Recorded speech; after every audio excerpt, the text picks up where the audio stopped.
Então, muito boa tarde a todos, quer aos que se encontram aqui na Casa Espírita, quer àqueles que estão a acompanhar-nos através das redes sociais, seja agora ou seja a posteriori, quando tiverem tempo, quando tiverem disposição, enfim, quando quiserem. Sejam todos muito bem-vindos. E não nos podemos esquecer também de, quando eu falei nos que estão aqui na Casa Espírita, refiro-me não só aos encarnados que nós estamos a ver, como também aos desencarnados que nós não vemos, e que são até em muito maior número dos encarnados. Portanto, sejam todos muito bem-vindos nesta tarde um bocadinho chuviscosa e, como eu dizia há pouco, se Deus mandou esta chuva é porque ela está a fazer falta, porque Ele sabe melhor que nós as necessidades que o planeta tem, as necessidades que a região onde a chuva cai tem e, portanto, está um ótimo dia. Está um ótimo dia. Como habitualmente, nós temos todos os sábados uma palestra com um palestrante diferente, com um tema diferente. Hoje temos o nosso João Gonçalves, faz parte da casa, não é convidado, ele já faz parte da nossa casa já desde o início, dos nossos 6 anos. Como ele diz, veio com a mobília, pois é, veio com a mobília, e nós todos também viemos com a mobília. Uns com uma mobília de renovação, outros com uma mobília inicial, todos fazemos parte da mobília. E então, como disse, todas as semanas nós temos um tema diferente, mas todas as semanas começamos da mesma maneira, ou seja, por uma prece inicial, não como ritual, porque a doutrina espírita, o espiritismo não tem rituais, mas apenas para nós, cada um de nós, nos ligarmos ao mundo espiritual, para nos ligarmos e para nos sintonizarmos com o bom ambiente que os mentores espirituais da casa prepararam para nós. Sendo assim, eu convido os que estiverem à vontade a cerrar os olhos, a acompanharem, os que não quiserem, fiquem de olhos abertos, é à vontade de cada um, e vamos então fazer uma prece. E como nós aprendemos, reaprendemos na passada quinta-feira, uma prece é louvar, agradecer e pedir ajuda. E sendo assim, nós vamos louvar a Deus, o nosso Pai, por toda a sua obra maravilhosa, tudo o que criou, pela sua justiça, que as suas leis são justas e imutáveis, pela sua bondade e também pelo amor que Ele dedica a todas as suas criaturas. E agradeçamos-lhe também pela vida, pela saúde, pela paz, pelo amor, pelas nossas famílias, pelo facto de termos um teto que nos abriga, de termos alimento na mesa, roupas para vestirmos, termos um trabalho que nos permite suportar as nossas necessidades físicas. Vamos também agradecer a Jesus, o nosso irmão maior, o nosso mestre, que é tão só o governador espiritual do planeta Terra. Não podemos esquecer os mentores espirituais desta casa, que permanentemente trabalham em prol de todas as pessoas que aqui vêm, em prol de todos os que aqui sentem um porto de abrigo, onde vêm obter esclarecimento e consolo para as suas dores. E ao guia espiritual de cada um de nós, que hoje nos intuiu a virmos aqui, em vez de irmos a outro lado qualquer, a nossa gratidão também, porque foi um bom conselho e foi uma boa intuição que nós recebemos. Falta-nos apenas a terceira parte, que é o pedir ajuda. E nós vamos pedir ajuda para cada um dos que aqui se encontra, para cada um dos que nos acompanham online, para as respectivas famílias, para os respectivos lares, mas também para aqueles que não quiseram ou não puderam cá estar hoje, ou que não quiseram ou não puderam acompanhar-nos online. Para todos, pedimos muita paz, muita saúde e muito amor. Vamos também pedir paz para o planeta Terra, paz para os governantes de todo o mundo, para que eles suavizem os seus corações e as suas mentes, que se vinculem aos valores morais do próximo, como Jesus nos aconselhou, que se dediquem à paz, em vez de cimentarem o ódio, a inveja, a ganância, o orgulho, que levam a atos desesperados, a atos infames, a conflitos que só prejudicam a humanidade. Que cada um de nós, com a nossa pequena ação, contribua dia a dia para que a família, a sociedade, o país, o mundo melhore um pouco. Cabe a cada um de nós essa tarefa.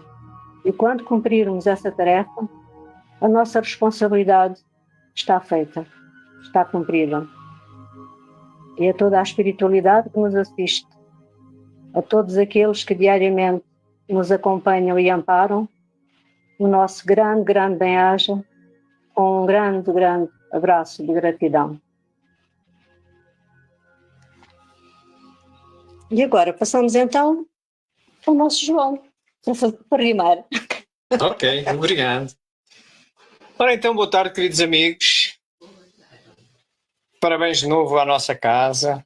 Meia dúzia de aninhos, isto é uma maravilha. E então vamos passar aqui ao nosso trabalho de hoje. O nosso trabalho de hoje está mesmo ligado com espiritismo, não é? Como é que um espírita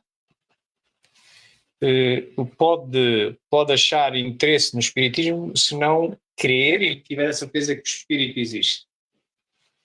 Certo? Muito bem. Então, esta é uma das bases filosóficas maiores que o espiritismo estuda. Está mesmo o nome a dizer. Portanto, o espiritismo é uma ciência que estuda a origem, a natureza e o destino dos espíritos. Então, o espírito tem que estar, para nós, tem que estar bastante claro. E nós hoje vamos tentar ainda tornar claro também para aqueles que eventualmente nunca conheceram o espiritismo, talvez estejam agora e aqui também por curiosidade a seguir-nos. Tentar comprovar, não é só justificar, vamos tentar comprovar que o espírito existe. E hoje temos até várias ciências ao lado da espírita que investigam essa área. Por isso vamos dar a mão também a essas ciências e vamos olhar para o estado da arte, digamos assim. Daí este nome que nós escolhemos, Evidências Científicas da Existência do Espírito. E naturalmente nós seguiremos esta abordagem que aqui vemos, que nos parece a mais adequada, até para podermos conversar com pessoas que eventualmente têm ainda dúvidas se o espírito realmente existe ou se é uma criação mental apenas, é uma coisa abstrata até no seu conteúdo. Embora não o vejamos, ele é real. E isso vamos tentar demonstrar. Portanto, vamos primeiro localizar ali este conceito, esta base filosófica, vamos localizá-la no meio daquelas de que o espiritismo estuda.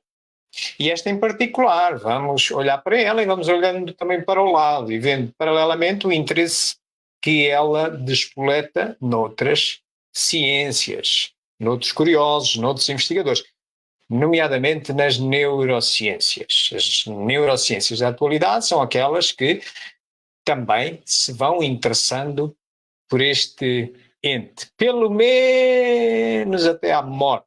Pelo menos até à morte. Daí que há muita informação que estas ciências escolhem naquele período que caracteriza as chamadas experiências quase-morte. Vamos ter com elas. Portanto, iremos localizá-lo, esta base filosófica do espiritismo, no meio daqueles conceitos, no fundo aqui do nosso iceberg, digamos assim, do conhecimento. Depois, como estamos a falar em ciência, todos nós sabemos que a ciência é filha da filosofia. Porque, primeiro, tudo tem que fazer sentido para nós. Nós podemos ter uma determinada crença, se existe ou não o espírito, mas porquê? Temos que justificar. Mas podemos chegar a uma justificação que não é a melhor, ou a várias possíveis. Então depois temos que, se quisermos ter maior segurança e provarmos aos outros que existe mesmo, temos que ir sujeitar esta nossa justificação, esta nossa hipótese, temos que ir sujeitá-la à experimentação. Sujeitá-la contra vários casos, experiências de quase morte, comunicações mediúnicas, etc., a ver se confirma ou não. Esta parte experimental caracteriza a ciência. Ciência que é, de acordo com a definição de Aristóteles, é a crença verdadeira, justificada. Até aqui, esta primeira parte, já Platão, que tinha sido professor de Aristóteles, tinha definido esta frase como filosofia, que é crença verdadeira, justificada. Aristóteles, depois, seu aluno, é que reparou que havia uma série de conhecimentos que se chegava pela razão, filosoficamente, que era possível levar à experimentação e dar-lhe uma certeza maior. E então ele acrescentou, e comprovada, portanto, crença verdadeira, justificada, até aqui, filosofia, e comprovada. Estão a ver porque é que a ciência é filha da filosofia? Até só pela definição se vê. Ok? Então, o comprovar leva a um método comum às ciências, que é o chamado método científico. Por isso, quando nós vamos ali a subir um bocadinho mais aqui no iceberg do nosso ensino, tentando chegar às melhores luzes do conhecimento, à tona da água, ao sol, vamos passar pelo método científico, ver porque é que, afinal, esta área do conhecimento humano, o que chamamos de espiritismo, também é ciência, que também tem que se sujeitar àquele método. Como é que se sujeita? Às vezes as pessoas não têm bem essa ideia, confundem isto com uma religião, por exemplo, e pronto, acabou. Não. Isto também é uma ciência e submete-se com o maior rigor possível, com uma técnica muito particular. Mas há muitas ciências com técnicas particulares. Esta é uma ciência de observação. E outras há, como a astronomia, por exemplo.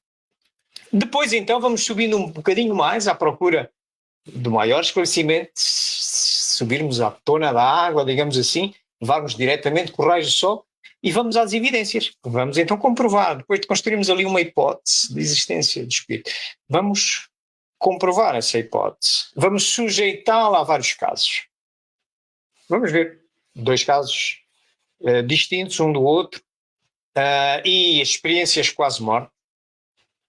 E claro, necessariamente ao longo da nossa apresentação vamos falando da forma como se comprova a existência do espírito pelo espiritismo, que nesta ciência da observação utiliza uma técnica chamada controle universal do ensino dos espíritos. Isto é, comprova-se ao escutar espíritos. Podemos ainda não acreditar que são espíritos, podemos estar a ser enganados. Mas quando eles nos dão indicações claras do que foram na sua encarnação e temos pessoas vivas que confirmam, ou há relatos históricos que confirmam, uma e outra vez, está comprovado. É isto o controle universal, a concordância dos espíritos. Então vamos olhar para evidências.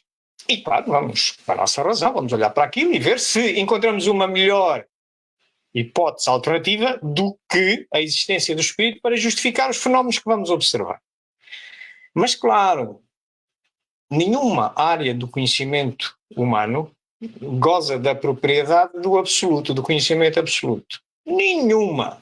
Nem as religiões, que às vezes se advogam que têm a verdade sagrada, os livros sagrados, enfim, nem as ciências, nem a filosofia.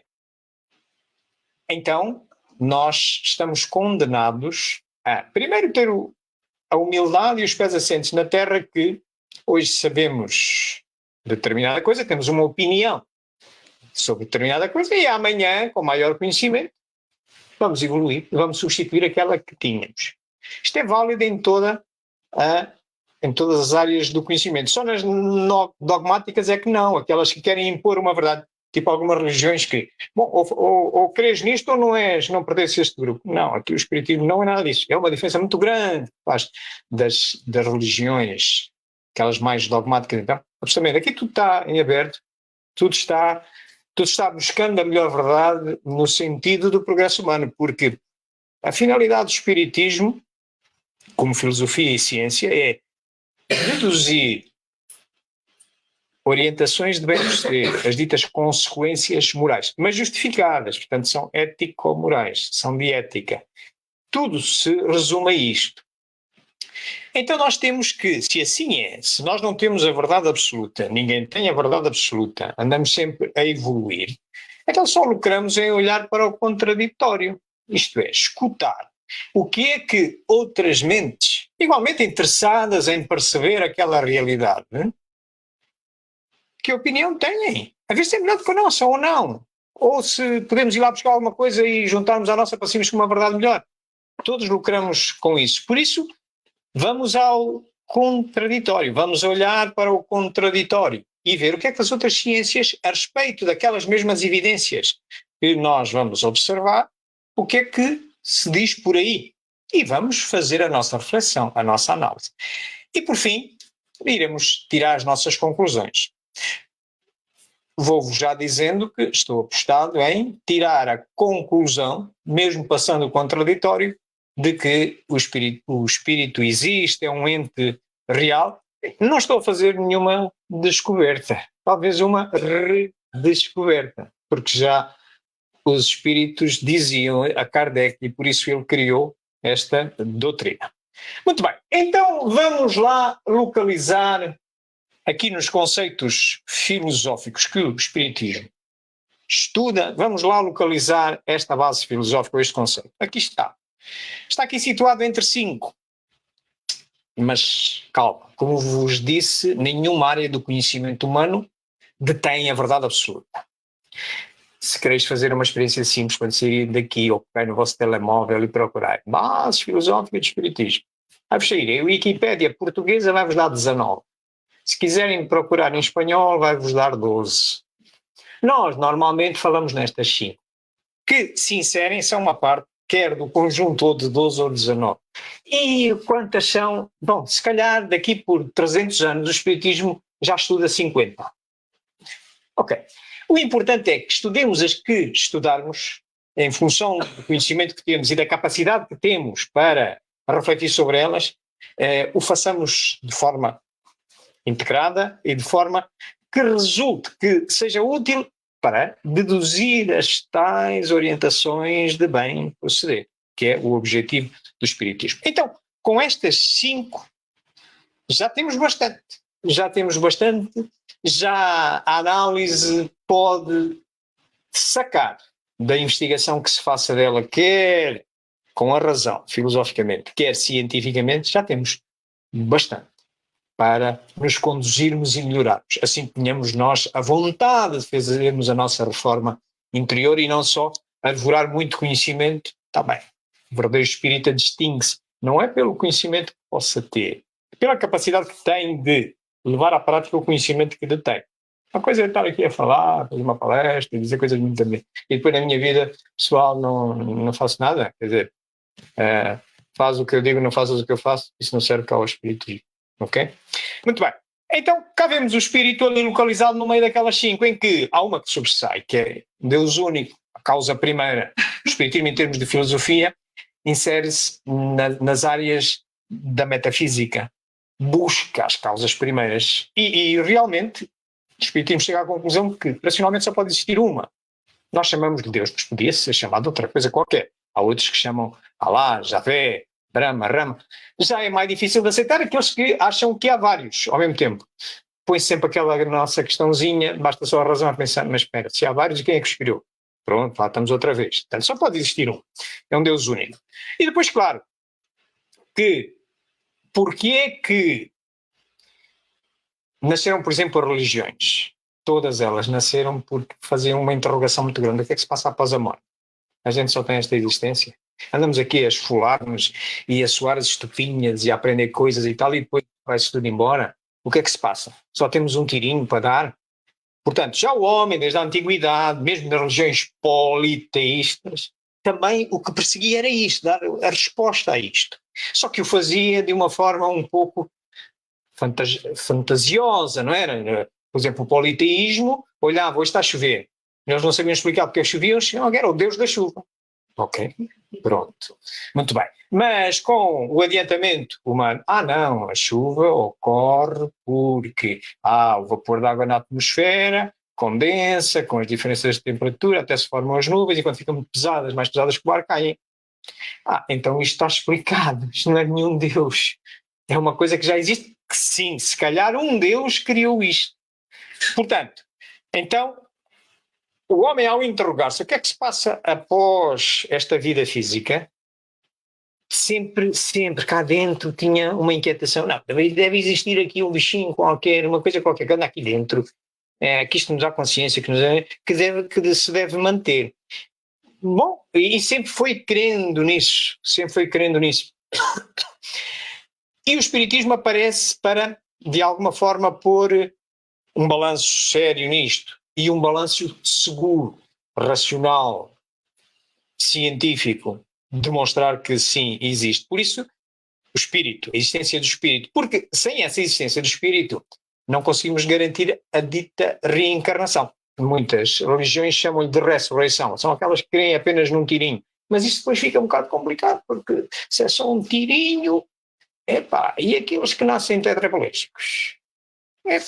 Aquele senhor ali, o Deus, a uns mandou sair tetraplégicos e a outros todos corretos, e uns só vivem 2 ou 3 horas, estão agora a nascer no hospital e nós vivemos anos. Isto não faz muito sentido. Não faz muito sentido que Deus anda aqui a jogar aos dados. Portanto, tem que haver mais tirinhos, não é? Tem que haver mais tirinhos. Mas para haver mais tirinhos é preciso que haja uma chama. Uma chama que saia de um tirinho, da carreira do tiro, continua com a chama e depois mete-se noutra a seguir, ok? Portanto, também a encarnação, a reencarnação se estuda. E claro que se essa chama se mantém e é inteligente, e porquê é que ela não comunica connosco? E porquê é que nós não podemos falar com ela? Mas é que podemos mesmo.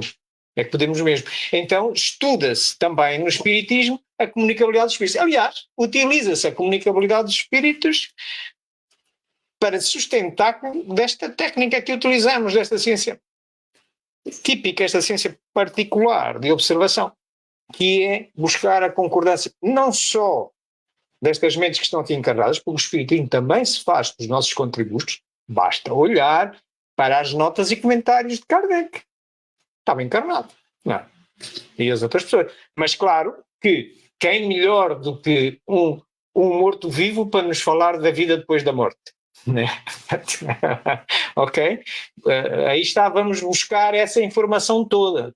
É mais rica, é mais sólida. Uma coisa é nós conjeturarmos, mas outra coisa vamos ouvir aquele que afinal está vivo, que é morto mas está vivo. Já é outra história. E ouvimos 2, 3, 4, 5, afinal estão mesmo vivos, continuam a pensar, até têm umas ideias boas, mas estão como nós, uns dizem A e outros dizem B, temos que ir à procura do A linha, B linha, para aí, pronto, ok. Portanto, a comunicabilidade dos espíritos e a pluralidade dos mundos habitados, porque realmente o homem também sempre se questionou quando olhava à sua volta, porque os olhinhos não veem muito mais que uns quilómetros, né?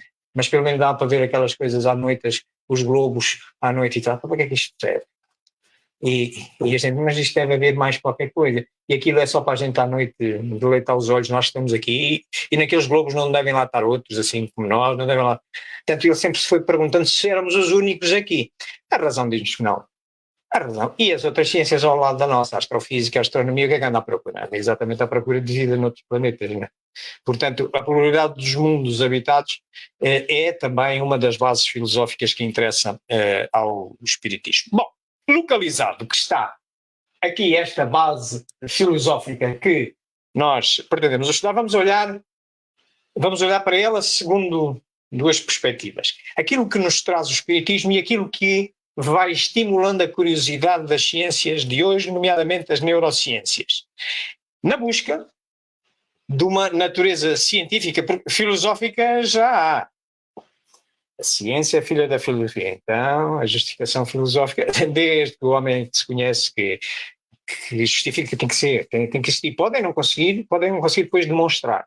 Portanto, e o Espiritismo vem demonstrar por esta técnica particular, mas hoje temos as neurociências que vêm demonstrar, por exemplo, socorrendo-se das experiências quase mortas. Vamos lá olhar para isso, vamos Os espíritos revestem temporariamente um invólucro material, perecível, e sua destruição pela morte os devolve à liberdade. A alma é um espírito que encarnou, e, portanto, um ser imaterial e individual, que reside em nosso corpo e a ele sobrevive. Consegui um encontro no Central Park com o médico-chefe da UTI, Dr. Sam Parnia. Eu sei que você fez uma quantidade enorme de pesquisas sobre o assunto. Sam estudou mais de 100 sobreviventes de paradas cardíacas, pessoas que estavam tecnicamente mortas e que voltaram à vida. Algumas delas voltaram com profundas experiências. Uma das coisas que você menciona, e eu achei extremamente fascinante, é a ideia de que, mesmo sem atividade cerebral, as pessoas voltam contando essas experiências. Tem como isso ser explicado?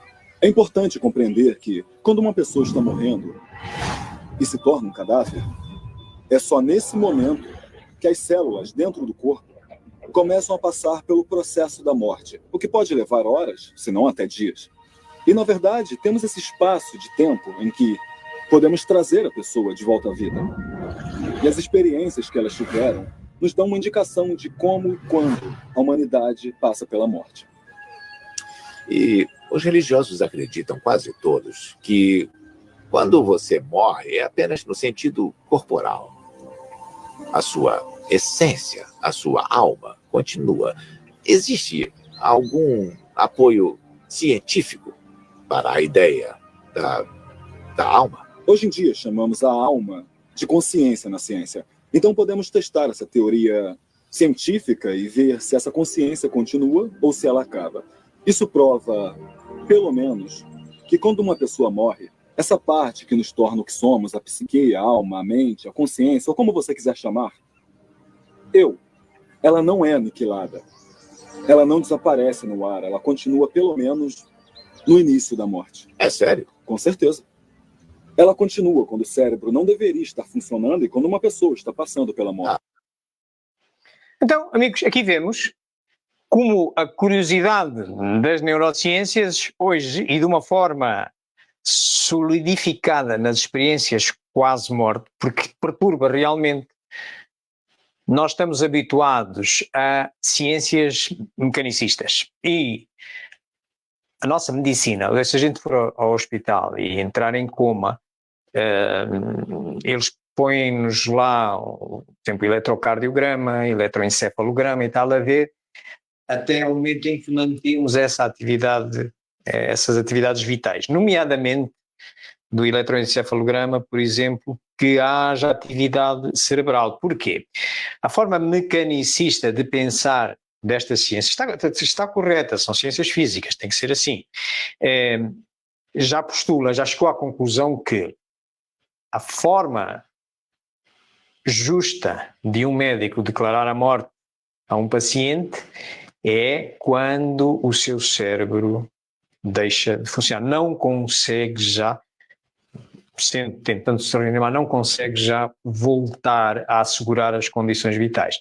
Então, por muita tecnologia que haja, não dá e é declarada a morte. Mas tem que se garantir que realmente não só parou o coração, já não é capaz, aquele corpo já não é capaz da bomba continuar a funcionar e mandar sangue lá para o cérebro, mas também o cérebro, mesmo com o sangue que ainda é injetado pelas máquinas, já perdeu capacidades de tal maneira que não consegue regular depois as outras funções.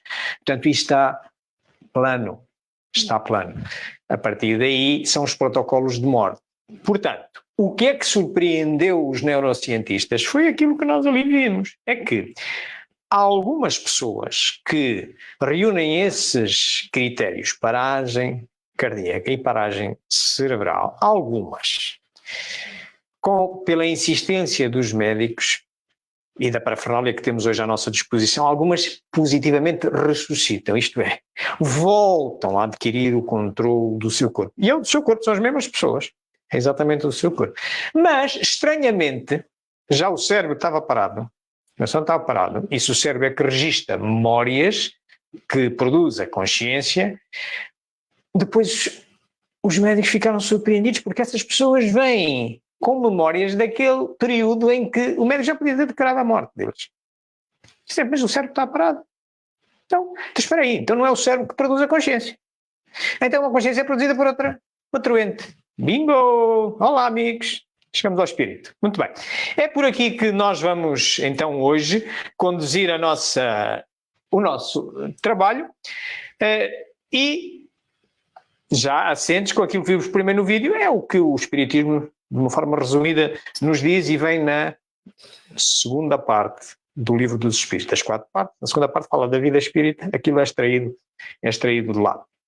Bom, subamos um bocadinho mais aqui no nosso iceberg. Tínhamos prometido, se vamos falar de ciência, temos falado de método científico e temos que demonstrar que o Espiritismo é ciência e cumpre escrupulosamente o método científico, de uma forma particular. Sim, mas há muitas ciências particulares. Esta alinha-se no grupo das de observação. O método científico é este conjunto de passos que aqui vimos, por esta sequência, começando por se fazer uma determinada observação de um determinado fenómeno, nomeadamente quando se pesquisa o espírito. Vamos à procura. Como o espírito não se vê, nós vamos à procura por efeitos que se podem atribuir a ele. Tem que ser inteligentes. O espírito tem inteligência, não é? Portanto, a um efeito inteligente tem que corresponder a uma causa inteligente. As experiências quase-morte vão mostrando isso ainda num período em que não passou para o lado de lá, mas então se está ali já sem condições do corpo físico, com o cérebro parado, então também se deve manter do lado de lá. E o Espiritismo, através da mediunidade, sim, fala com os mortos-vivos. Olha que pronto, então, afinal é um ato inteligente, se a gente fala com eles, eles conseguem organizar ideias e responder-nos, isto só uma inteligência a funcionar normalmente. Até já recuperada de algum problema que tenha passado pelos últimos minutos enquanto encarnado, não é? Um problema mais físico, debilitado.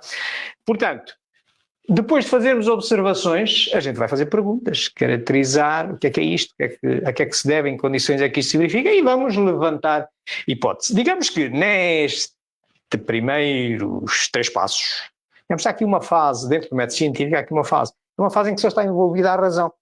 Razão, isto é filosofia, estão a ver? Ciência, filha da filosofia. Aqui é a mãe. É nós a desenvolvermos justificações para aqueles fenómenos. Como é que eles já não tinham o coração a bater, e o eletroencefalograma estava plano, e como é que ele afinal registra memórias? Ou eu estou a ouvir o meu avô que já faleceu há uma série de anos, agora eu não estou a vê-lo, mas está aqui uma pessoa e até tem a voz dele e está-me a dizer coisas, sou eu e ele é que sabia. Estás vivo? Ok. Pronto. Portanto, então nós vamos considerar, será um espírito, não é? E a partir daí nós construímos as hipóteses que julgamos. Pode ser o nada, há quem seja muito ligado. Não, isto não é nada, isto é a sorte, é o azar. Está bem, pronto, ok. Estamos no mundo causal, não estamos no mundo casual. Mas pronto, é possível, dentro das hipóteses, é possível cada um ir ao braço. Depois temos a pegar nelas e então vamos sujeitá-las à experimentação, a ver qual delas melhor responde a todas as características destas observações. E aqui entramos na comprovação. Se aqui estávamos só na definição de filosofia, aqui entramos na definição de ciência, porque se juntou ali a comprovação, que neste caso é com o controle universal do ensino dos espíritos, quando estamos a investigar com mortos que estão vivos, não é? Ok? Temos que estudar as opiniões deles, o que é que nos dizem, o que é ser morto vivo neste caso. Pronto. E vamos lhe perguntando, fazendo perguntas e vamos juntando concordâncias. Tal como fazemos aqui, as pessoas que se dedicam a uma determinada área da ciência, o que é que resulta para os livros como postulados? Aquilo que estiverem de acordo. Mais ou menos unanimemente, com mais ou menos experiências tangíveis, mas é sempre aquilo que uma determinada academia, de um determinado conhecimento, acordar. Portanto, há sempre uma concordância. Portanto, e é isso que se busca aqui. É a concordância dos espíritos, o mais universal possível. Portanto, há de haver uma das hipóteses que é a melhor. Passa-se a chamar-lhe tese. Hipo, pequeno, primeiro, vai, e chama-se tese. É essa a tese que vai depois integrar as conclusões e nós vamos escrever livros sobre elas e tal, e vamos continuar a olhar para o mundo que nos rodeia, outras evidências. Porque à medida que nós formos evoluindo, compreendermos melhor e tivermos melhor instrumentação, etc., pois se calhar vamos melhorando, refinando estas questões iniciais. Por isso é que isto é um caracolzinho, vai sempre andando, o método científico vai sempre andando. Ok? O espiritismo realmente segue exatamente esta forma. Há muitas evidências formais. Basta só pegar na codificação fundamental. Por exemplo, se pegarem ali no Evangelho segundo o Espiritismo, logo na introdução encontram a explicação desta ferramenta que se usa através da humanidade, que é o controle universal do ensino dos espíritos. Está explicada lá, mas também está explicada na Revista Espírita em abril de 1864, o mesmo mês em que foi lançado o Evangelho. E quando chegamos ali ao capítulo 19, que fala de fé move montanhas, há lá um parágrafo 7, diz esta frase que muitos já terão ouvido. Fé inalterável é tão somente aquela que pode fazer frente à razão em qualquer idade da humanidade. Tem que sempre justificar. Poder justificar. Claro que amanhã, com maior conhecimento, vem outra pessoa que tenha um conhecimento maior, a gente, com a mesma razão como em determinada época sabíamos pouco e apuramos aquela, agora, sabendo mais, apuramos outra. Qual é o problema? Não. A razão não é absoluta. A razão não é absoluta. É progressiva. Ok? Portanto, temos aqui evidências muito claras da natureza filosófica do Espiritismo. Mas quando nós partimos para a parte experimental, esta parte aqui, o que é que o Espiritismo utiliza no laboratório espírita? Já vimos, é esta senhora, esta capacidade mediúnica, é como se fosse um telescópio para olhar os mortos-vivos, para olhar a dimensão espiritual, ok? Para questionar, afinal, se essa vida existe, se não existe, que características é que tem e tal, por aí adiante. E claro que tem que ter no mínimo os mesmos cuidados que nos munimos aqui uns com os outros, fazemos filtro das opiniões, ouvimos uns tendem para um lado, ouvimos outros tendem para o outro e tal, e vamos construindo com a nossa razão, com o nosso crivo da razão, vamos construindo aquela que nos parece explicar melhor o fenómeno. E o Espiritismo, porque lida com inteligências e porque está absolutamente dependente disso que lhe chega, das observações, das opiniões. Como o astrónomo, está absolutamente dependente das observações. Pode utilizar o melhor telescópio e tal, não sei bem. Mas vem um determinado astrónomo, olha para aquilo e conclui que aquelas cores que está a ver daquele planeta significa que há lá ferro e metano, por exemplo. E outro diz, não parece, aquilo estás enganado, mas é oxigênio e hidrogênio. Ok, vamos ver quantos mais é que dizem que é metano, quantos mais, porque a gente não consegue ir lá, portanto temos que ver assim indiretamente, não é? Vamos indiretamente. Até que um dia que se consegue ir lá e tira-se tudo, limpo. Mas isso está lá mais para adiante. Por enquanto, temos que ter uma melhor. Temos que ter uma tese. Portanto, e o Espiritismo tem um manualzinho dentro das 11 obras da codificação fundamental, que se chama exatamente o Livro dos Médiuns, que é aquele manual da máquina mediúnica, é aquele manual do laboratório. Quem se meta no Espiritismo experimental, vai ter isto tudo. Não é dormir debaixo dele, mas ter ali ao lado da cabeceira. Ok? Portanto, e em determinada altura dá-nos exatamente a natureza deste rigor que se exige. No capítulo 20, que fala da influência do meio na mediunidade, no parágrafo 230, encontramos lá uma frase de um espírito, o espírito Erasto, que mostra isto com muita clareza. Diz assim, mais vale ignorar 10 verdades do que acreditar numa única mentira. Ok? Na pesquisa da melhor verdade, concordância, mas sempre também com o crivo da razão. Por isso é que o Espiritismo é uma obra de espíritos desencarnados e encarnados. Há contribuições de um lado e do outro, não é só a doutrina dos espíritos. Sim, mas nós também somos espíritos. Nós, os investigadores, também somos espíritos. Temos a carne. Os outros não têm carne, mas também são espíritos, continuam a ser inteligência. Portanto, esta é uma obra humana, não é uma obra de Deus, é uma obra de espíritos encarnados e desencarnados.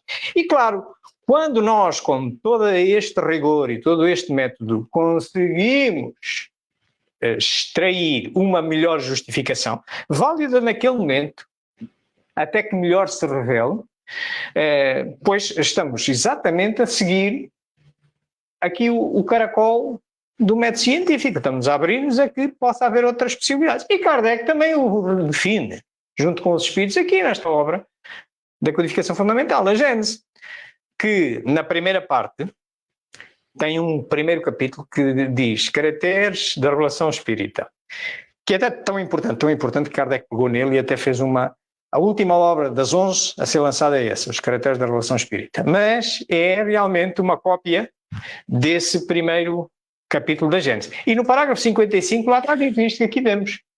O espiritismo, como ciência, vai ao lado das outras.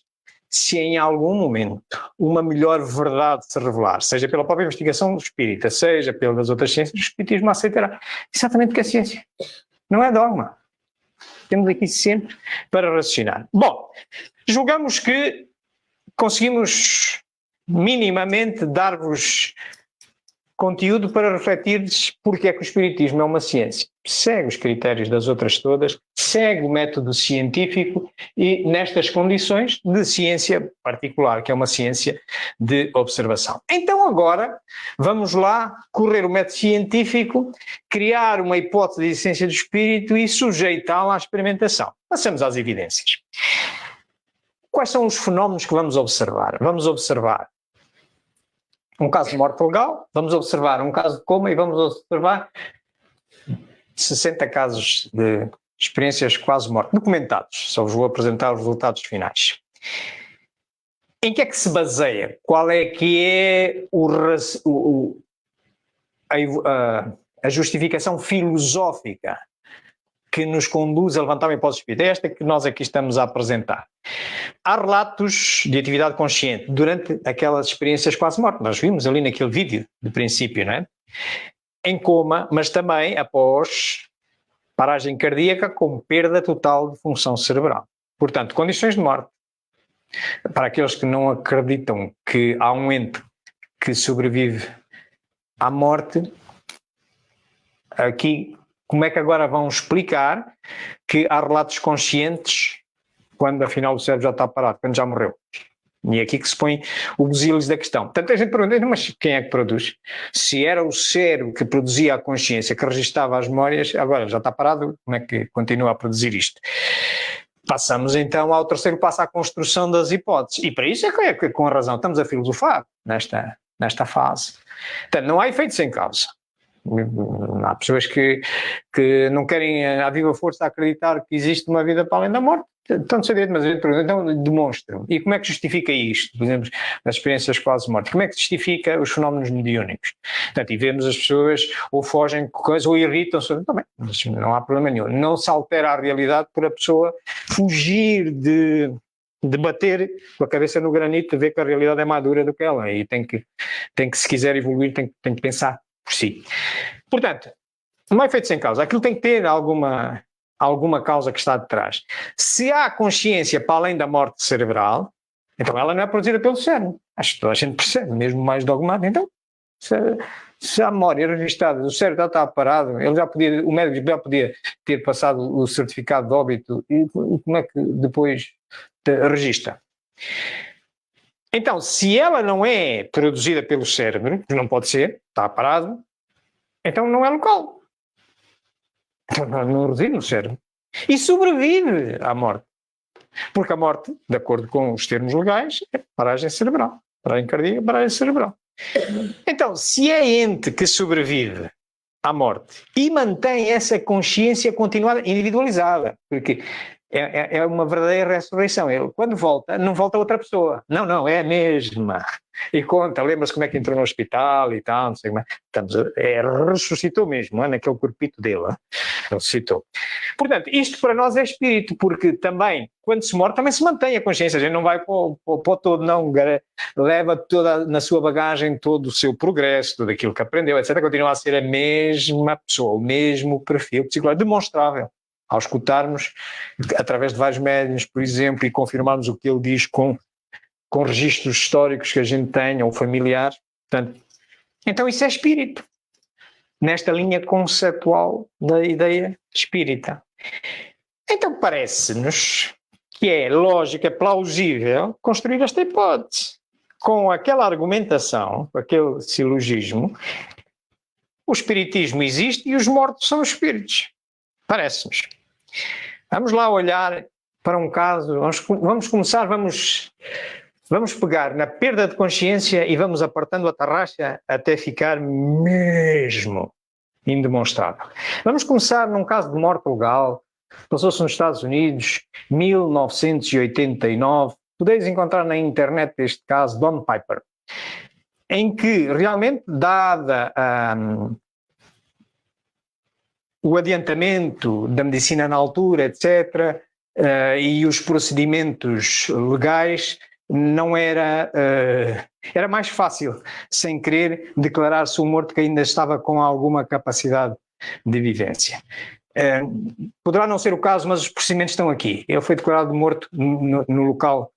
Hoje em dia não costuma ser assim, mesmo tem que vir logo um médico legal, um neurologista ali ao sítio, ou então o que acontece é removido para um hospital e depois lá é que se faz. Mas vamos olhar para este caso. On a cold January day in 1989, Don Piper's life changed forever. I was coming home from a church conference in East Texas, headed back to Houston. At precisely 11:45 a.m., an 18-wheeler driven by a Texas state prisoner rolled over the small car at a combined speed of 110 miles an hour. Not only did the truck hit Don's car, it ran over the passenger side of the small Ford Escort, completely crushing the vehicle and killing Don Piper. Instantly, Don began an amazing journey. I was immediately transported to the gates of heaven and surrounded by people I had known in life who had preceded me. And I mean, they weren't complete in the sense that we are now, but there were people there, and I recognize them. I tell people it was a buffet for the senses. The aroma, the sights, the sounds. I heard the wings that hovered above me. I heard music that I never heard on earth. And they were all singing glory to God songs, hallelujah songs, praise songs. And they were all doing them simultaneous, and there was no chaos.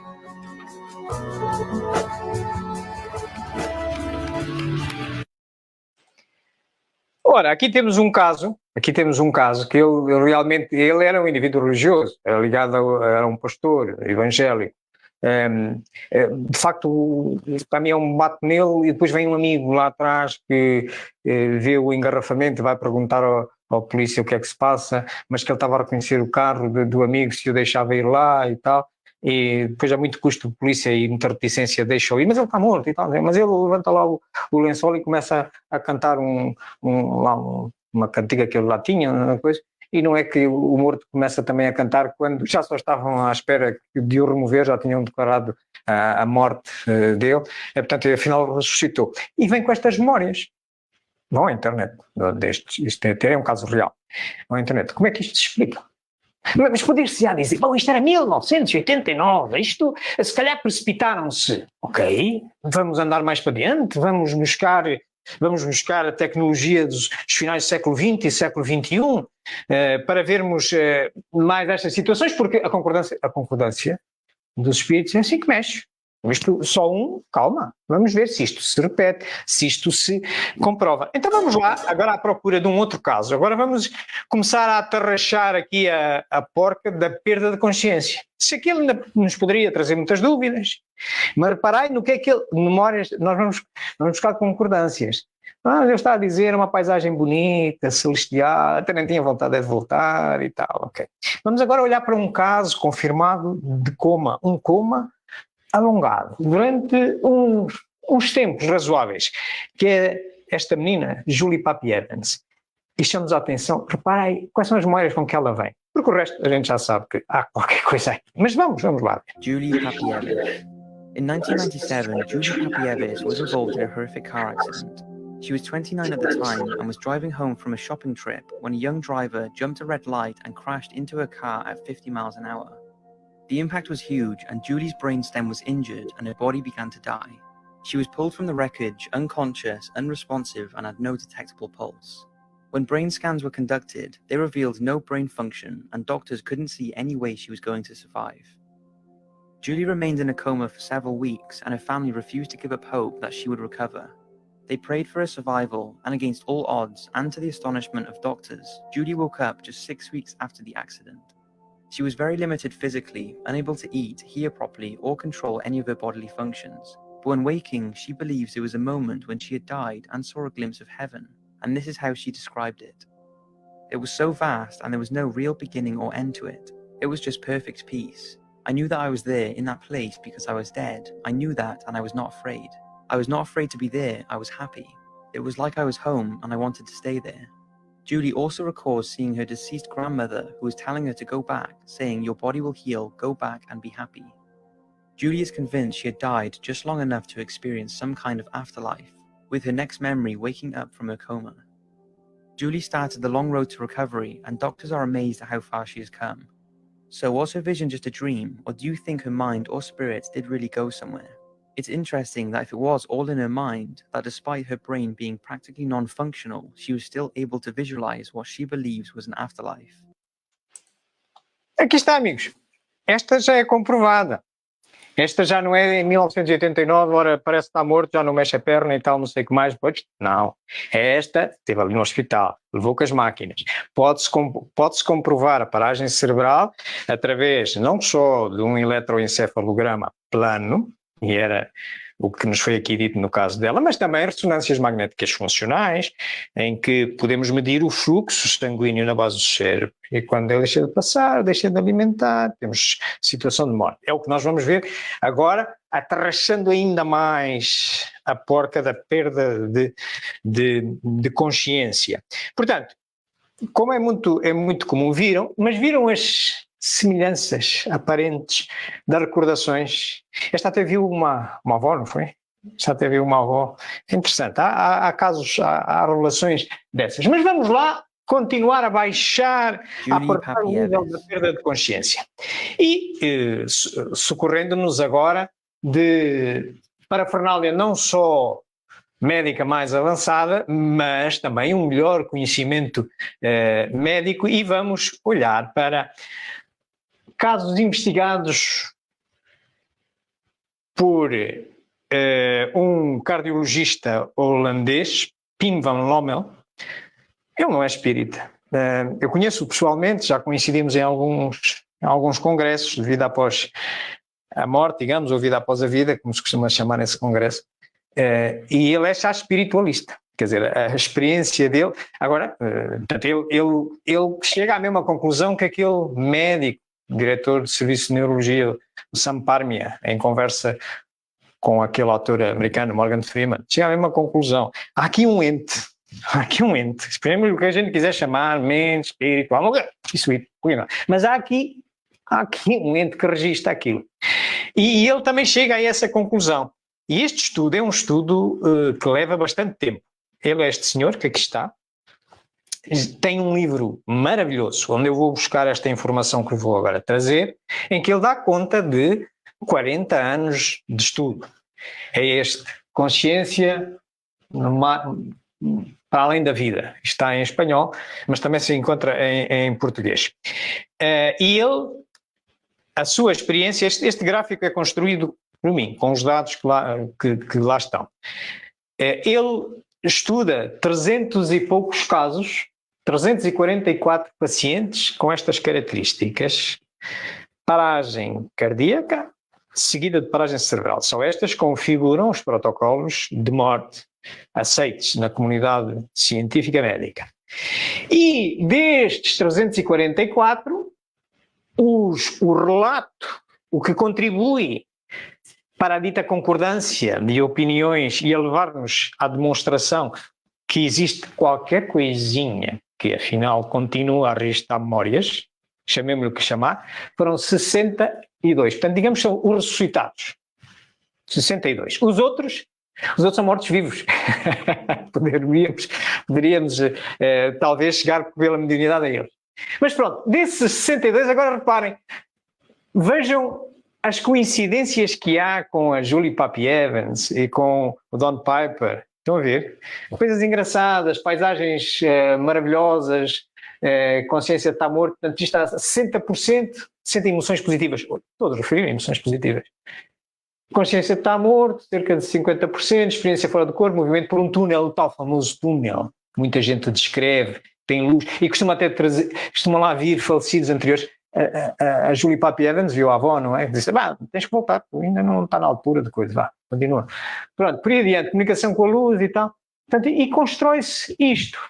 Constrói-se isto com o cérebro parado, por ressonância magnética, comprovado por ressonância magnética e portanto, a análise cerebral ondulatória. Não é. Digamos, o cérebro até podia estar totalmente afetado, mas afinal tal a coisa funciona e bem. Continua a restar. Ok? Muito bem. Claro que, necessariamente, estamos no domínio da ciência. Temos que ouvir contraditórios. Até temos aqui contraditórios, pessoas que estão aqui a assistir. De um ateu, ativista ateu do Brasil, que nós saudamos, já ontem esteve numa palestra nossa, acho que se chama Cavalcante, que acha que quando se morre, a consciência morre também. Pronto, está certo. Parado, um cérebro inativo torna o indivíduo morto. É o fenómeno de quase morte porque o cérebro não morreu. Pronto, é a sua opinião contra os dados médicos. Estavam reunidos os protocolos para declarar morte. Estarão todos enganados, tudo bem. A pessoa quem sustenta isto é que tem que aguentar com a sua argumentação. Nós estamos a apresentar a nossa visão. Não temos a verdade absoluta. Por isso mesmo vamos até ao contraditório. De facto, há outras visões. Há pessoas que continuam a afirmar, tal como este nosso amigo que aqui está, que realmente o cérebro é o produtor da consciência. Mas se o cérebro parou, se temos que demonstrar que o cérebro está danificado ao ponto que já depois não consegue reabilitar funções vitais, tinha protocolo de morte, mas pronto. Está certo. A ideia não é uma opinião. Exatamente. É uma verificação, mas claro, a gente pode deixar sempre os olhos à verificação quando não quer molhar-se, não quer ir estudar, não quer... Pronto. Claro, exatamente. Mas pronto, vamos ao contraponto. E vamos então pegar em contraponto, que é a concordância dos espíritos cientistas encarnados que se responsabilizam por declarar mortos aqueles que estavam na experiência quase morte, só por insistência é que os levam a ressuscitar e depois surpreendem-se com as verificações. E o que nós vemos, por exemplo, daquele estudo, que é um estudo de 40 anos, é um senhor que dedicou a vida, é um cardiologista, dedicou a vida a isso. Portanto, e é comprovado por outros. Sansegarra, aqui em Espanha, muitos outros. É só uma pessoa querer procurar. A internet ajuda muito nesse particular. Então, nós o que é que verificamos? Que as produções cerebrais implicam uma função cerebral. É lógico, não é? Não é preciso a gente perceber das maquinarias da coisa, não é? Que é demonstrável pelo eletroencefalograma, o ECG, as ressonâncias magnéticas funcionais, é o que significa esta sigla, FRMI, e PET é o scan por positrões, é parecido com TAC. Hoje temos parafernália para medir as condições mínimas de vivência deste órgão, que chamamos cérebro. Por outro lado, desde que haja paragem cardíaca e perda de função cerebral, não há produção cerebral. Já vimos isso. Então, a Julie Papieva estava plano. Estes casos que são referidos nesta obra de Pim van Lommel, Consciência no Além, alguns deles é com ressonância magnética funcional, que ele realmente verifica que não há sangue a passar. Ok, está morto. O cérebro tem então, isto é conclusões do próprio Pim van Lommel e de todos outros científicos da altura, no momento atual. Eles coincidem nisto. O Sam Parnia tinha dito ao Morgan Freeman naquele filme. Portanto, o cérebro tem uma função facilitadora e não produtora da consciência. Faz sentido. Assim já se começa a explicar porque é que o cérebro, de facto, hoje nós estamos conscientes de vigília e pensamos que é tudo do cérebro, mas realmente ele é um intermediário. É um intermediário. De trás está o motor. ok? Atrás está o motor. Portanto, de trás está o real autor e ele é um facilitador. Se só a consciência de vigília é produzida através do cérebro, esta que estamos aqui a olhar, esta é assistida por tantos referenciais, a vista, os sons, o gosto e tal, que nos ajuda a ter a consciência. Nós nem nos damos conta que estamos a pensar a menos que queiramos pensar, tal como não nos damos conta que estamos a respirar a menos que a gente queira pensar que está a respirar. Portanto, assim estamos, mas o que é certo é que, em termos de pensamento, a coisa continua e não são os neurónios que pensam, ok? Não são os neurónios que pensam.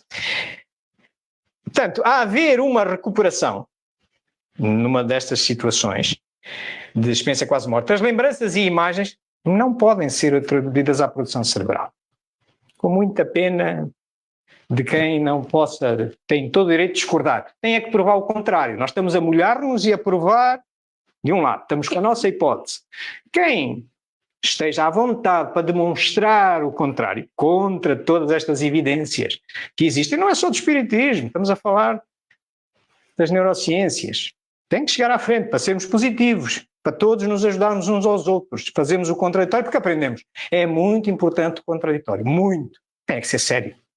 Tem que ser do mesmo nível de seriedade e de capacidade de investigação. Portanto, não pode ser produzido pelo cérebro se o cérebro está parado, com o que nós sabemos hoje. Então a consciência infinita radica num plano não local. Já dizia o Sam Parnia, chega à conclusão Pim Van Lommel, Sansegar, vão buscar autores quantos quiserem. As experiências, exatamente, e chegam a esta conclusão, cá está, concordância de opiniões, concordância universal do ensino dos espíritos para o espiritismo. Ok, estamos nisso. Qual é a tese espírita?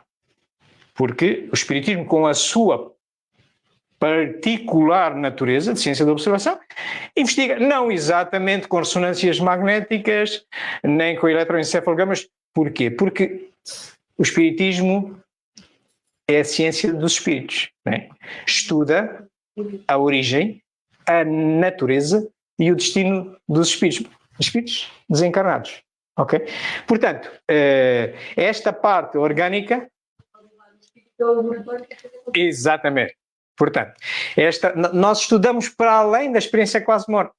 Mas se na experiência quase morte já temos o preâmbulo, muito bem, se calhar é a altura de as neurociências e o espiritismo serem cooperativos no contraditório, sem estarem porque realmente como é que temos de dar um passo para diante?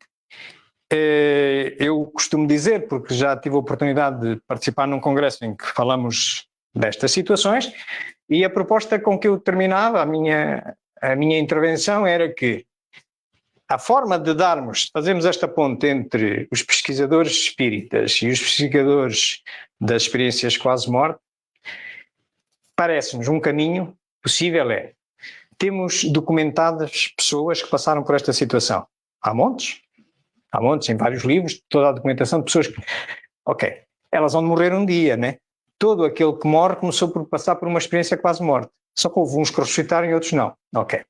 Então, desta vez não se safou, né? Ressuscitou. Ficou tudo documentado, como é que foi, o que aconteceu e tal, as memórias que teve e tal. Muito bem. Mas há de haver um dia que vai morrer mesmo, não é? Quando morrer mesmo, as neurociências não acreditam na existência do espírito, não coisa... Mas, sim, aí entra a ciência espírita que demonstra comprovadamente, com vários médios, escutando vários... Não, é esse indivíduo.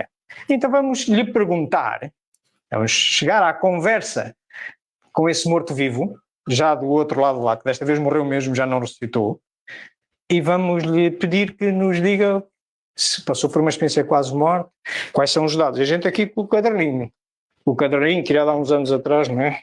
Então, diz-me lá, como é que foi e tal? Lembras-te de como é que te chamavas e tal? Como é que te aconteceu? Quando foste para o hospital e tal? Olha, e naquele período o que é que coisa? E se bater certo? Mas é uma possibilidade. Portanto, temos que tirar partido da diferença de opiniões. O conhecimento avança com a diferença de opiniões, respeitosas e com o mesmo nível de exigência, com o mesmo método. Estamos na ciência, método científico. Exatamente. Exatamente, nada mais. Ora bem, o que é que o espiritismo, a ciência espírita, tem comprovado a este respeito? Que, primeiro, o espírito é um ser duplo, e nós vamos compreender aqui, ao analisarmos isso, vamos compreender onde é que reside a consciência. Que é na alma, que é um ser simples. Nas 3 obras de iniciação que o espiritismo tem, que é o que é o espiritismo na sua expressão mais simples, o resumo da lei dos fenómenos espíritas, e também na revista Espírita, todas elas vêm clarificar um conceito que vem um pouco confuso no Livro dos Espíritos, que é lançado em 1857, 167 anos atrás. Os espíritos, lá está, é o conhecimento que tinham, e para eles naquela altura, e os médios, e mesmo para Kardec, aquilo espírito e alma era a mesma coisa, mas eles já diziam, mas filosoficamente é diferente, mas pronto, para vocês é igual. Não, importa, se a gente quer agora entender como é que esta mecânica das experiências quase morte e da vivência do espírito, da sobrevivência do espírito funciona, temos que fazer aqui a separação entre a alma e o espírito, porque são diferentes. E eles dizem-nos isto, que aqui está. A união da alma, do perispírito e do corpo material constitui o homem. A alma e o perispírito separados do corpo constituem o ser chamado espírito. A alma é assim um ser simples, o espírito um ser duplo, e o homem um ser triplo. Ora, nós temos que separar bem isto, se queremos tirar com maior proveito o entendimento destas situações. Realmente existem 3 elementos. Existem, na constituição de nós homens encarnados, existe uma alma, que é o princípio inteligente absoluto. Existe um primeiro envoltório, que é uma espécie de um cabo de ligação que leva a imagem para ali. É uma interface para ligar o princípio inteligente ao princípio material mais denso, chama-se perispírito, começam por chamar laço, etc. E depois existe um segundo envoltório mais denso, que é a matéria, que é o corpo. Estes 2 envoltórios, o primeiro é absolutamente destrutível, destrutível no sentido de transforma-se com muita facilidade. O segundo também, mas leva mais tempo. Porquê? É tipo uma camisola interior. Eu sou alma, o meu corpinho é alma, mas ponho uma camisola interior para depois pôr um casaco. Mas chega à noite, pelo menos tiro aqui o corpo, não é? E como está frio ainda sou capaz de ficar com a camisola interior. Mas eu posso tirar a camisola interior e continuar a viver. E a camisola interior e a camisa vão para a máquina de lavar. Ora, o perispírito e o corpo vão para a máquina de lavar, porque o perispírito, dizem-nos os espíritos, por concordância, escutar indivíduos que estão encarnados, por exemplo, em Júpiter e noutros, e faz todo sentido que, como é semimaterial, tem que estar de acordo com a materialidade do mundo em que uma pessoa vai encarnar, em que o princípio inteligente se vai juntar ao elo mais grosso, mais denso, que é característico também daquele. Então, quer dizer que o perispírito que nós temos aqui para encarnações na Terra não é o mesmo que nos revestimos se formos para Júpiter. E é assim, então quer dizer que as memórias não podem lá ir, só vai para a máquina de lavar. Né? E depois, como é que eu vou buscar? As minhas memóriazinhas das experiências quase morte e por aí adiante. Portanto, não pode ir aí. Onde é que pode ir? Só pode ir naquele elementozinho que até um ser simples é a alma. Ok? Portanto, daí que esta alma ser simples é como se a gente comparasse isto, temos um fruto, uma maçã. Uma maçã, a gente abre a maçã ao meio, tem lá a capa à volta, é a nossa pele. É evidente. Depois, lá dentro, tem lá 1 ou 2 sementes. Mas imaginar que a semente é o espírito. Se a gente partir a semente, o que é que a gente verifica? Tem outra vez um perisperma, à volta, uma capa. O que é essa capa? Perispírito. Tem uma parte branca. O que é essa? É as memórias, é o disco rígido. Onde estão lá as memórias todas, e até as da experiência quase morte e tal. Nada se perde, não é? E depois tem lá mais outra vez uma sementinha muito pequenina, que se chama embrião, não é? O embrião, o que é isso? É o processador, é a inteligência. A alma tem que ter a inteligência e as memórias. Não pode ir no perispírito, não pode ir no corpo. Por isso é importante. Estou a ver a importância de se fazer esta distinção quando às vezes a gente coloquialmente, espiritual é a mesma coisa. Cuidado. Depende dos estudos que quiserem fazer. Depende dos estudos que quiserem fazer. Pronto, portanto, é mais ou menos com esta analogia, é mais ou menos isto. Portanto, temos aqui, isto aqui seriam as memórias que são memórias conscientes e inconscientes. É o disco rígido e o processador. O processador deste computador agora está a processar esta palestra. Mas estão aqui milhares delas. Mas agora está concentrado nesta. É aquilo que a minha consciência agora é o que eu estou a ver.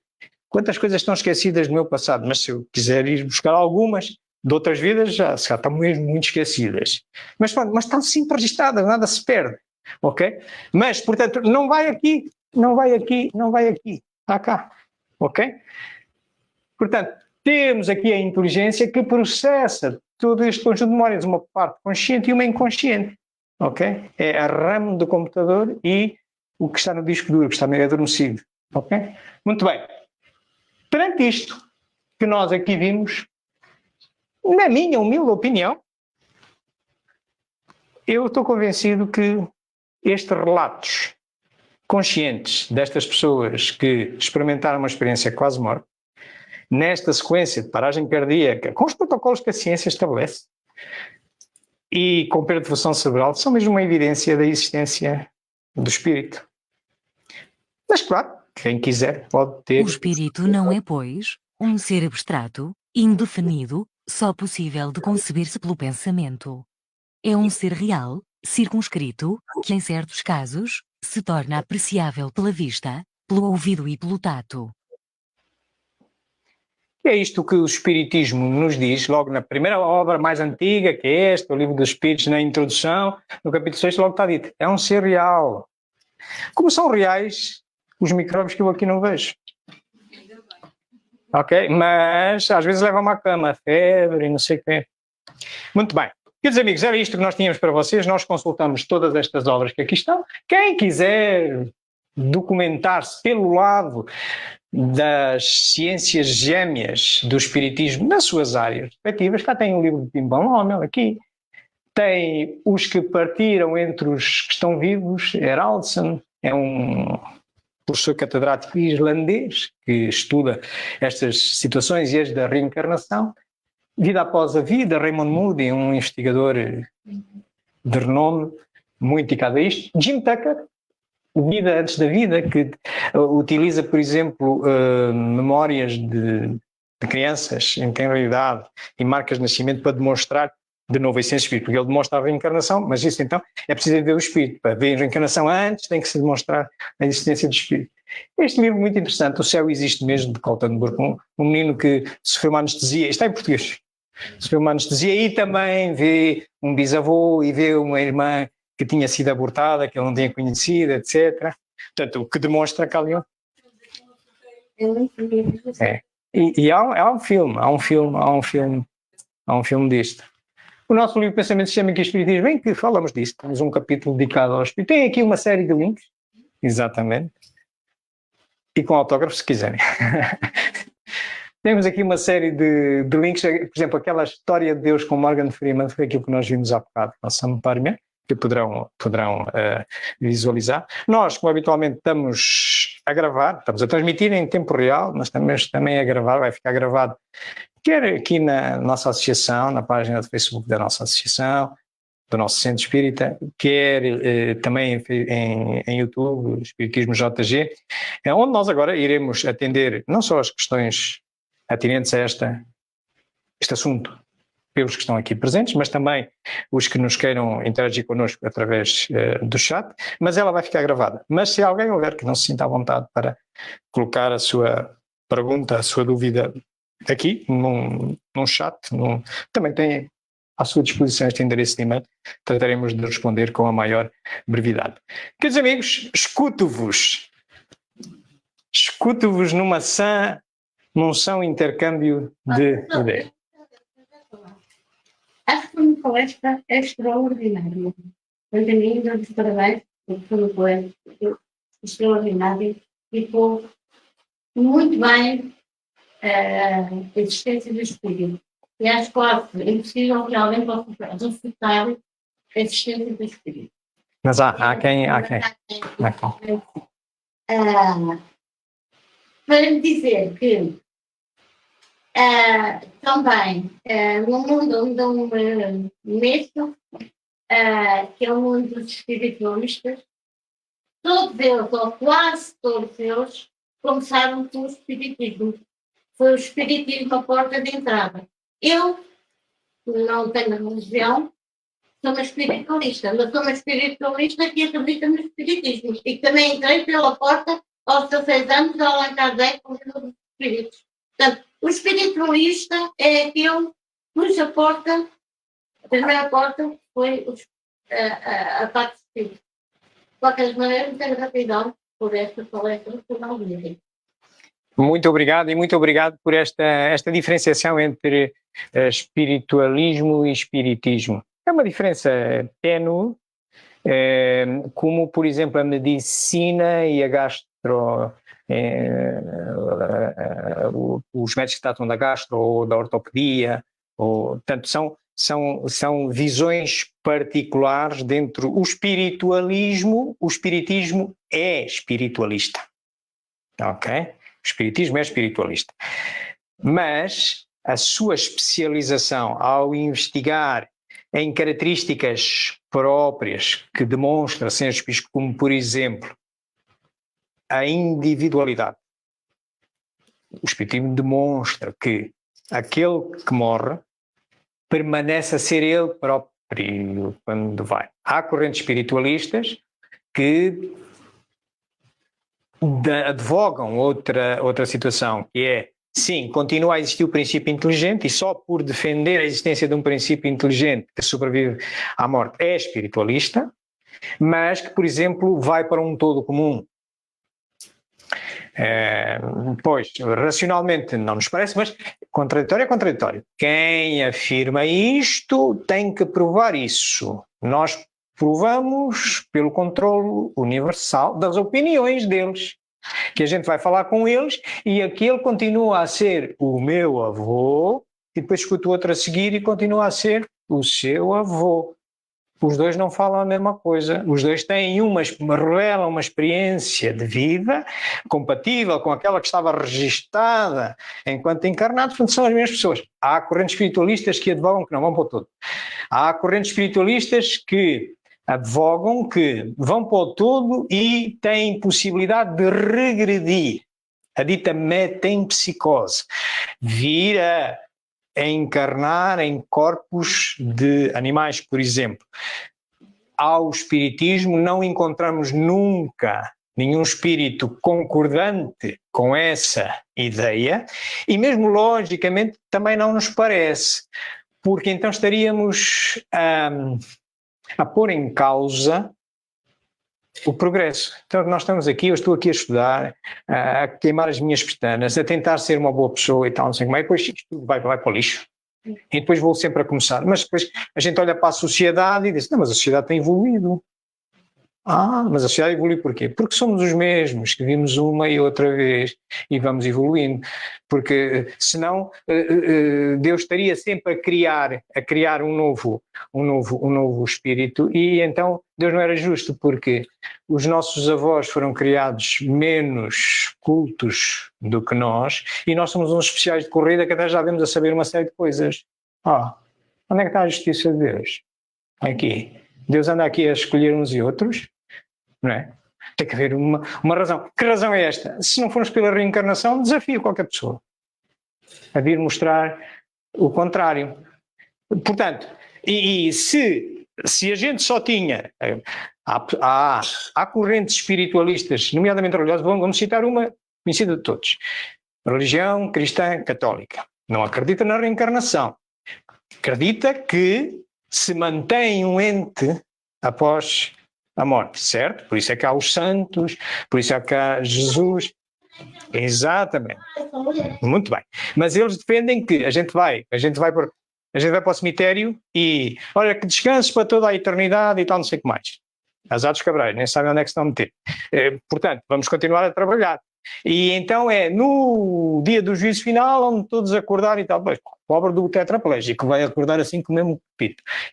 Portanto, isto não faz muita lógica.